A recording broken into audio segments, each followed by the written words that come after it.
Hi, my name's Sue and this is Sue Marie P. I'm usually over there in the kitchen, but today I thought I'd share something different. This is my first Easter living in Gothenburg, Sweden, or Göteborgs Sverige, as it's known in Sweden.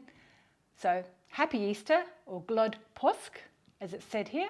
If I've said that correctly, Glad means happy, Påsk is Easter. So I've been surprised at how many of the shops and the streets are decorated for Easter. I think Easter in Sweden is a big thing. So I'll pop a few of my favourite shop windows that I discovered last weekend when I was walking through Haga, which is the old town which we live really close to. And in the street, they had these gorgeous twig branches with all the colourful feathers. And apparently that's a thing here. Families decorate their homes with vases of twigs with coloured feathers. Sometimes they put bunnies on there, chocolate eggs, different decorations. And it's got a special name. It's like a Christmas tree, but for Easter. I've got Siri to help me, or my translate. Påskris. Påskris. So since the late 1800s, the Easter tree has been popular in Sweden. I've got notes here, so I'm just double checking what I'm saying. So yeah, leading up to the Easter holiday, Swedish homes decorate their homes with these, I think they're birch twigs. And they decorate them with the little coloured feathers on top. So in the supermarket, there's feathers being sold. In lots of the homeware shops, the little feathers sold. The florists have twigs already made with the feathers, and I'll pop some photos up there. They look so cute. I must get some before Easter comes. The other thing that's really popular here is Easter crafts. The children get involved in painting eggs with little watercolours. They dye eggs.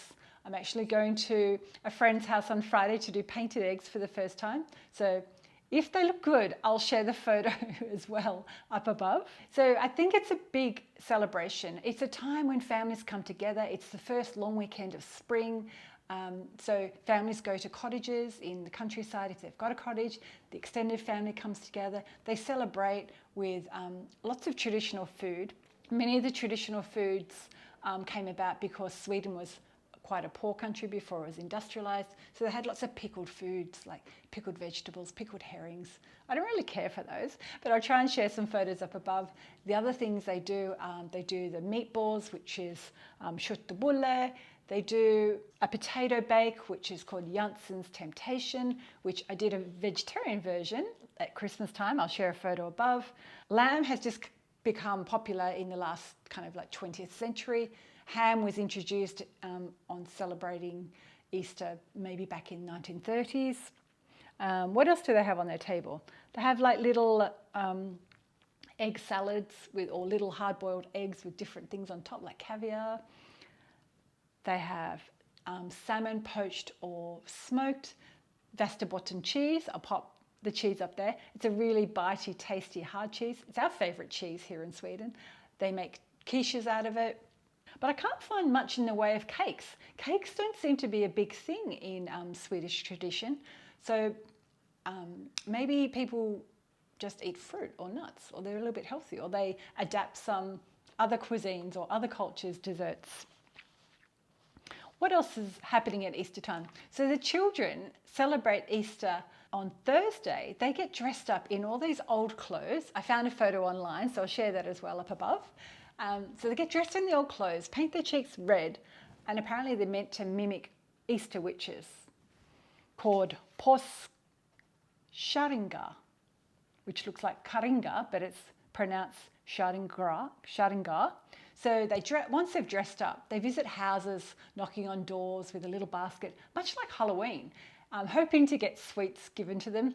And they also do Easter egg hunts. And I think that's usually on Easter Sunday, where all the eggs get hidden in the garden and then they go out and try and find them, which is a lot like what happens in Australia and the UK.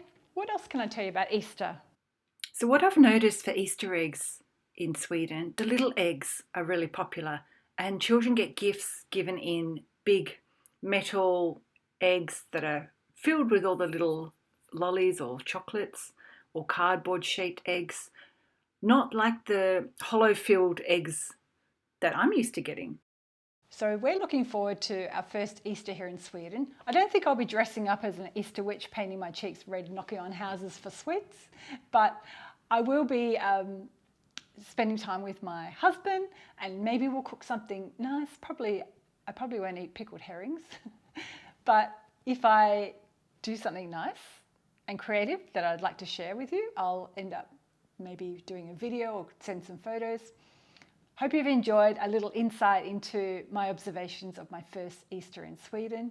I hope to share some more things that I discover in Sweden very soon. Thanks for watching, and I'll see you next time. Bye. Hej då, which is goodbye in Swedish. Hey, I'm usually over there in the kitchen, but today I thought I'm usually, I think I just forgot what I was saying.